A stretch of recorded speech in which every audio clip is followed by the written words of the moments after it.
آج کی ویڈیو میں ہم آپ کو نبی آخرالزماں حضرت محمد صلی اللہ علیہ وآلہ وسلم کا ایک مکمل شجرہ نسب دکھانے جا رہے ہیں۔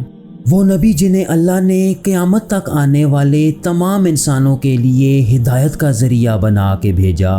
چنانچہ آج کی ویڈیو میں ہم خاص طور پہ دیکھیں گے کہ آپ صلی اللہ علیہ وآلہ وسلم کا شجرہ حضرت ابراہیم سے کیسے چلتا ہے اور آپ صلی اللہ علیہ وآلہ وسلم تک جاتے ہوئے اس شجرے میں کون سی اہم شخصیات آتی ہیں۔ آپ صلی اللہ علیہ وآلہ وسلم کا خاندان بنو ہاشم کیسے وجود میں آیا اور اس کے بڑے بڑے سردار کون تھے۔ اس کے علاوہ آپ صلی اللہ علیہ وآلہ وسلم نے کل کتنی شادیاں کیں اور آپ کی اولاد کو لے کے شیعہ اور سنی مکتب فکر میں کیا اختلاف پایا جاتا ہے۔ ویورز، میں ہوں احتشام ارشد اور آپ دیکھ رہے ہیں دا انفوٹینمنٹ چینل۔ اس فیملی ٹری کو سمجھنے کے لیے ہمیں ابو الانبیاء حضرت ابراہیم علیہ السلام پہ جانا پڑے گا، جنہیں حضرت نوح علیہ السلام کے بعد دوسرا اولو العزم پیغمبر مانا جاتا ہے۔ ان کی سب سے خاص بات یہ ہے کہ انہیں اسلام، عیسائیت اور یہودیت تینوں مذاہب میں بہت اونچا مقام حاصل ہے۔ جہاں تک ان کی اولاد کی بات ہے تو ان کے دو اہم بیٹے حضرت اسماعیل اور حضرت اسحاق علیہ السلام تھے۔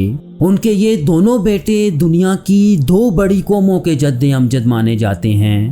آپ کے چھوٹے بیٹے حضرت اسحاق علیہ السلام کی نسل سے بنی اسرائیل کے 12 قبیلے اور پھر بعد میں یہود کا جنم ہوا، جبکہ آپ کے بڑے بیٹے حضرت اسماعیل علیہ السلام کو بنی اسماعیل یعنی عربوں کا جد امجد مانا جاتا ہے۔ حضرت ابراہیم علیہ السلام نے اللہ کے حکم سے حضرت اسحاق اور ان کی والدہ حضرت سارہ کو فلسطین، جبکہ حضرت اسماعیل اور ان کی والدہ حضرت ہاجرہ کو عرب کے علاقے میں لے آئے۔ جب حضرت اسماعیل علیہ السلام جوان ہوئے تو اپنے والد کے ساتھ مل کے انہوں نے خانہ کعبہ کی تعمیر کی، اور ویورز، اسی زمانے میں حج کا آغاز بھی ہو چکا تھا۔ اسلامی روایات کے مطابق حضرت اسماعیل علیہ السلام نے قبیلہ جرم کی ایک لڑکی سے شادی کی۔ ویورز، یہ وہی قبیلہ تھا جو سب سے پہلے حضرت ہاجرہ اور حضرت اسماعیل علیہ السلام کے پاس پہنچا اور زمزم کے کنویں کے گرد آباد ہوا۔ حضرت اسماعیل علیہ السلام سے چند نسلیں آگے حضرت عدنان آتے ہیں، جو آپ صلی اللہ علیہ وآلہ وسلم کے آباء و اجداد میں انتہائی اہم سمجھے جاتے ہیں۔ کہا جاتا ہے کہ ان کے زمانے میں تمام جن و انس انہیں قتل کر دینا چاہتے تھے، کیونکہ ان کی پیشانی پہ نور محمدی صلی اللہ علیہ وآلہ وسلم نمایاں تھا، لیکن اللہ نے انہیں ہر شر سے محفوظ رکھا۔ حضرت عدنان سے چند نسلیں آگے حضرت فہر بن مالک آتے ہیں۔ حضرت فہر مکہ کے سب سے طاقتور سردار تھے، جن کے سامنے کوئی دوسرا سردار ٹک نہ پاتا تھا۔ ان کی اس شان کو دیکھتے ہوئے انہیں قریش کا لقب دیا گیا، جس کا مطلب ایک بڑی مچھلی کے ہیں۔ چنانچہ حضرت فہر کے اسی لقب کی وجہ سے اسماعیلی عربوں کو قریش کہا جانے لگا۔ حضرت فہر کے بارے میں یہ مشہور ہے کہ انہوں نے یمنی بادشاہ حمیر کے خلاف مکہ کا دفاع کیا تھا، جو خانہ کعبہ کو مکہ سے یمن منتقل کرنا چاہتا تھا۔ جہاں تک ان کی اولاد کی بات ہے تو ان کے 7 بیٹے اور 1 بیٹی تھیں، اور نبی پاک صلی اللہ علیہ وآلہ وسلم کا شجرہ ان کے بیٹے غالب سے چلتا ہے، جو اپنے والد کے انتقال کے بعد ان کے جانشین بھی بنے۔ ان سے چند نسلیں آگے قصی ابن کلاب آتے ہیں۔ انہوں نے بنی اسماعیل کی تاریخ میں وہ کام کر دکھایا جو ان سے پہلے کوئی دوسرا سردار نہ کر سکا۔ انہوں نے فہر بن مالک کی نسل سے تمام قبیلوں کو اکٹھا کیا اور خانہ کعبہ کے گرد آباد کر دیا، اور ان تمام قبائل کے پہلے مشترکہ سردار بن کے سامنے آئے۔ قصی ابن کلاب کے سب سے اہم بیٹے عبد مناف تھے، جو آپ صلی اللہ علیہ وآلہ وسلم کے جد امجد ہونے کے ساتھ ساتھ قریش قبائلی اتحاد کے دوسرے سردار بھی مانے جاتے ہیں۔ عبد مناف کے 12 بچوں میں سب سے اہم 4 بیٹے تھے، اور نبی پاک صلی اللہ علیہ وآلہ وسلم کا شجرہ آپ کے بیٹے حضرت ہاشم سے چلتا ہے۔ آپ قریش قبائلی اتحاد کے تیسرے سردار اور نبی پاک صلی اللہ علیہ وآلہ وسلم کے پردادا تھے۔ لیکن ویورز، تاریخ میں اس جگہ ایک ایسا اختلاف شروع ہوا جو اس زمانے سے لے کے شاید آج تک جاری ہے، اس اختلاف کی شروعات حضرت ہاشم کے بھائی عبد شمس کے بیٹے امیہ سے ہوتی ہے، جس نے حضرت ہاشم کی حکومت کو چیلنج کر دیا اور اسے کئی قریش قبیلوں کی سپورٹ بھی حاصل تھی۔ مشہور عرب تاریخ دان ابن کلبی کے مطابق امیہ عبد شمس کا منہ بولا یا گود لیا ہوا بیٹا تھا، لیکن کئی دوسرے مورخین اس بات کی نفی کرتے ہیں اور امیہ کو عبد شمس کا اصل بیٹا مانتے ہیں۔ ویورز، یہاں ایک بات واضح کر دی جائے کہ امیہ ابن عبد شمس بنو امیہ، جبکہ ہاشم ابن عبد مناف نبی پاک صلی اللہ علیہ وآلہ وسلم یعنی خاندان بنو ہاشم کے جد امجد تھے۔ اس اختلاف کے باوجود حضرت ہاشم کے پاس مکہ آنے والے حاجیوں کے کھانے پینے کی باوقار ذمہ داری تھی، جبکہ امیہ نے قریش فوجوں کے کمانڈر ان چیف کے طور پہ ڈیوٹی سنبھالی۔ ویورز، نبی پاک صلی اللہ علیہ وآلہ وسلم کے زمانے میں بھی بنو امیہ کے لوگ ہر محاذ پہ آپ صلی اللہ علیہ وآلہ وسلم کے خلاف رہے، جن میں سر فہرست بنو امیہ کے سردار ابو سفیان کا نام آتا ہے۔ حضرت ہاشم کے بعد ان کے بیٹے عبد المطلب قریش قبائلی اتحاد کے چوتھے سردار بنے، جو آپ صلی اللہ علیہ وآلہ وسلم کے دادا تھے۔ کہا جاتا ہے کہ اپنے والدین کے انتقال کے بعد آپ صلی اللہ علیہ وآلہ وسلم اپنے دادا عبد المطلب کی کفالت میں آ گئے۔ روایات میں آتا ہے کہ عبد المطلب نے زمزم کے کنویں کی دوبارہ کھدائی کی، جسے قبیلہ جرم نے مکہ چھوڑتے وقت مٹی سے بھر دیا تھا۔ اس کے علاوہ عام الفیل کا سال بھی انہی کے زمانے میں آیا کہ جب اللہ کے حکم سے ابابیلوں کے ایک جھنڈ نے ابرہہ کی ہاتھیوں کی فوج کو کنکریوں سے نیست و نبود کیا، جو خانہ کعبہ کو ڈھانے کے لیے مکہ کی طرف بڑھ رہا تھا۔ جہاں تک ان کی اولاد کی بات ہے تو ان کی 6 بیویوں سے کم و بیش 9 بیٹے تھے۔ تو چلیں ویورز، ہم باری باری ان کے تمام بیٹوں کی بات کرتے ہیں۔ عبد المطلب کے سب سے بڑے بیٹے الحارث تھے، جو نبی پاک صلی اللہ علیہ وآلہ وسلم کی پیدائش سے تقریباً 7 سال بعد انتقال کر گئے۔ ان کے بعد عبد المطلب کے دوسرے پیدا ہونے والے بیٹے ابو طالب تھے، جو اپنے والد کی وفات کے بعد قریش قبائلی اتحاد کے 5ویں سردار بھی مانے جاتے ہیں۔ ابو طالب اور ان کی بیوی فاطمہ بنت اسد کو یہ شرف بھی حاصل ہے کہ انہوں نے تقریباً 17 سال تک نبی پاک صلی اللہ علیہ وآلہ وسلم کو اپنے بیٹوں کی طرح پالا۔ اس کے ساتھ ساتھ آپ صلی اللہ علیہ وآلہ وسلم کی نبوت کے اعلان کے بعد انہوں نے آپ کو ہر شر سے محفوظ رکھا اور ان پر کوئی آنچ نہ آنے دی۔ عبد المطلب کے تیسرے بیٹے حضرت زبیر ابن عبد المطلب تھے، جو مکہ میں عدل و انصاف کے قوانین رائج کرنے کے لیے جانے جاتے ہیں۔ تاہم ان کا انتقال آپ صلی اللہ علیہ وآلہ وسلم پہ وحی کے نزول سے پہلے ہی ہو گیا تھا۔ ان کے بعد عبد المطلب کے سب سے اہم بیٹے ابو محمد یعنی عبداللہ ابن عبد المطلب پیدا ہوئے، جو آپ صلی اللہ علیہ وآلہ وسلم کے والد تھے۔ ویورز، ان کا ذکر ہم آگے جا کے کریں گے۔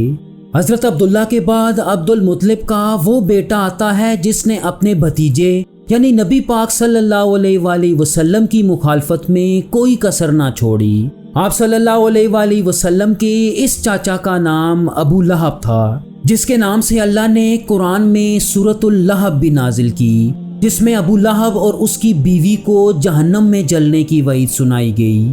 ابو لہب کے بعد آپ صلی اللہ علیہ وآلہ وسلم کے چاچا اور صحابی رسول حضرت عباس آتے ہیں۔ آپ نبی پاک صلی اللہ علیہ وآلہ وسلم سے 3 سال بڑے تھے اور آپ کا شمار مکہ کے امیر تاجروں میں ہوتا تھا۔ غزوہ بدر کے موقع پر کفار انہیں زبردستی جنگ میں لے آئے تھے، تاہم آپ رضی اللہ تعالیٰ عنہ جنگ کے بعد قید کر لیے گئے اور فدیہ دے کے رہا ہوئے۔ ویورز، حضرت عباس کی اولاد نے انہی کے نام سے 8ویں صدی عیسوی کی عباسی سلطنت کی بنیاد رکھی، جن کا دور مسلمانوں کا سنہری دور سمجھا جاتا ہے۔ حضرت عباس کے بعد آپ صلی اللہ علیہ وآلہ وسلم کے وہ چاچا آتے ہیں جنہیں آپ صلی اللہ علیہ وآلہ وسلم سب سے زیادہ محبت کیا کرتے۔ ان کا نام حضرت حمزہ بن عبد المطلب تھا۔ آپ نبی پاک صلی اللہ علیہ وآلہ وسلم سے تقریباً 2 سال بڑے تھے اور انہیں آپ صلی اللہ علیہ وآلہ وسلم کے چاچا ہونے کے ساتھ ساتھ رضائی بھائی ہونے کا شرف بھی حاصل ہے۔ آپ غزوہ احد میں اللہ کی راہ میں لڑتے ہوئے شہید ہو گئے اور ان کی شہادت کے موقع پر پورے کفار مکہ میں جشن منایا گیا، کیونکہ غزوہ بدر میں انہوں نے چن چن کے قریش کے بڑے بڑے سرداروں کو جہنم واصل کیا۔ آپ کی شہادت کے بعد نبی پاک صلی اللہ علیہ وآلہ وسلم نے انہیں سید الشہداء کا لقب دیا۔ ویورز، عبد المطلب کے سب سے چھوٹے دو بیٹے حجل اور معقوم بنت عبد المطلب کے بارے میں تاریخ میں زیادہ کچھ نہیں ملتا۔ عبد المطلب کے سب سے اہم بیٹے حضرت عبداللہ ابن عبد المطلب تھے، جو نبی آخر الزمان حضرت محمد صلی اللہ علیہ وآلہ وسلم کے والد تھے۔ آپ کے حقیقی بھائیوں میں ابو طالب، معقوم اور حضرت زبیر شامل ہیں، اور باقی کے تمام بھائی آپ کے سوتیلے بھائی تھے، یعنی نبی پاک صلی اللہ علیہ وآلہ وسلم کے 3 سگے چاچا تھے۔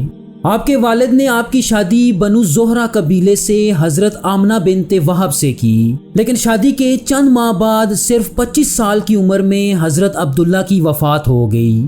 ان کی وفات کے چند ماہ بعد نبی آخر الزمان حضرت محمد صلی اللہ علیہ وآلہ وسلم کی پیدائش ہوئی، جس کے بعد آپ صلی اللہ علیہ وآلہ وسلم پہلے اپنے دادا حضرت عبد المطلب اور پھر اپنے چاچا ابو طالب کی کفالت میں رہے۔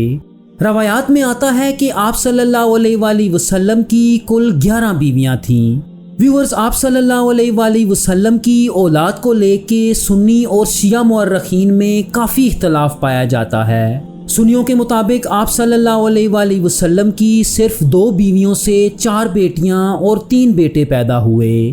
ان کے مطابق آپ صلی اللہ علیہ وآلہ وسلم کے بیٹوں میں حضرت قاسم، حضرت عبداللہ اور حضرت ابراہیم رضی اللہ تعالیٰ عنہ شامل ہیں، جبکہ آپ کی بیٹیوں میں حضرت زینب، حضرت رقیہ، حضرت ام کلثوم اور حضرت فاطمہ رضی اللہ تعالیٰ عنہ آتی ہیں۔ جہاں تک شیعہ مکتب فکر کی بات ہے تو شیعہ مورخین آپ صلی اللہ علیہ وآلہ وسلم کے 3 بیٹوں کو تو مانتے ہیں، لیکن یہ لوگ حضرت زینب، حضرت رقیہ اور حضرت ام کلثوم کو آپ صلی اللہ علیہ وآلہ وسلم کی منہ بولی بیٹیاں مانتے ہیں۔ چنانچہ شیعہ مکتب فکر کے لوگ صرف حضرت فاطمہ رضی اللہ تعالیٰ عنہ کو ہی آپ کی حقیقی بیٹی مانتے ہیں۔ آپ صلی اللہ علیہ وآلہ وسلم کے سب سے بڑے بیٹے حضرت قاسم رضی اللہ تعالیٰ عنہ تھے، جو اپنی پیدائش کے صرف 3 سال بعد وفات پا گئے۔ ان کے بعد آپ صلی اللہ علیہ وآلہ وسلم کی بیٹی حضرت زینب آتی ہیں، جو آپ صلی اللہ علیہ وآلہ وسلم کی بیٹیوں میں سب سے بڑی بیٹی مانی جاتی ہیں۔ ان کی شادی حضرت خدیجہ کی بہن حالہ بنت خویلد کے بیٹے ابو العاص سے ہوئی، جن سے ان کے ایک بیٹے علی اور 2 بیٹیاں امیمہ اور مریم پیدا ہوئیں۔ حضرت زینب کے بعد آپ صلی اللہ علیہ وآلہ وسلم کی 2 بیٹیاں حضرت رقیہ اور پھر حضرت ام کلثوم رضی اللہ تعالیٰ عنہ پیدا ہوئیں۔ ان دونوں کی شادی تیسرے خلیفہ راشد حضرت عثمان بن عفان رضی اللہ تعالیٰ عنہ سے ہوئی۔ یہی وجہ ہے کہ حضرت عثمان کو ذو النورین کہا جاتا تھا، جس کا مطلب ہے 2 نوروں والا۔ حضرت عثمان رضی اللہ تعالیٰ عنہ کی حضرت رقیہ سے ایک بیٹے عبداللہ پیدا ہوئے، لیکن حضرت ام کلثوم سے ان کی کوئی اولاد پیدا نہ ہوئی۔ ان دونوں بیٹیوں کے بعد آپ صلی اللہ علیہ وآلہ وسلم کی لاڈلی اور چہیتی بیٹی حضرت فاطمہ رضی اللہ تعالیٰ عنہ پیدا ہوئیں۔ آپ صلی اللہ علیہ وآلہ وسلم اپنے بچوں میں سب سے زیادہ پیار اپنی اسی بیٹی سے کیا کرتے۔ آپ صلی اللہ علیہ وآلہ وسلم نے اللہ کے حکم سے حضرت فاطمہ کی شادی حضرت علی رضی اللہ تعالیٰ عنہ سے کرائی، جو آپ صلی اللہ علیہ وآلہ وسلم کے چاچا ابو طالب کے بیٹے اور سب سے پہلے اسلام لانے والوں میں سے تھے۔ ویورز، چونکہ آپ صلی اللہ علیہ وآلہ وسلم کے تمام بیٹوں کا انتقال بہت چھوٹی عمر میں ہو چکا تھا، تو آپ صلی اللہ علیہ وآلہ وسلم کی اولاد ان کی بیٹی حضرت فاطمہ اور حضرت علی رضی اللہ تعالیٰ عنہ سے چلتی ہے۔ حضرت علی اور حضرت فاطمہ کے کل 3 بیٹے اور 2 بیٹیاں پیدا ہوئیں، جن میں سب سے اہم امام حسن اور امام حسین رضی اللہ تعالیٰ عنہ تھے۔ ان دونوں کی اولاد کو شریف یا سید کہا جاتا ہے، جو آج بھی دنیا کے مختلف حصوں میں پائے جاتے ہیں۔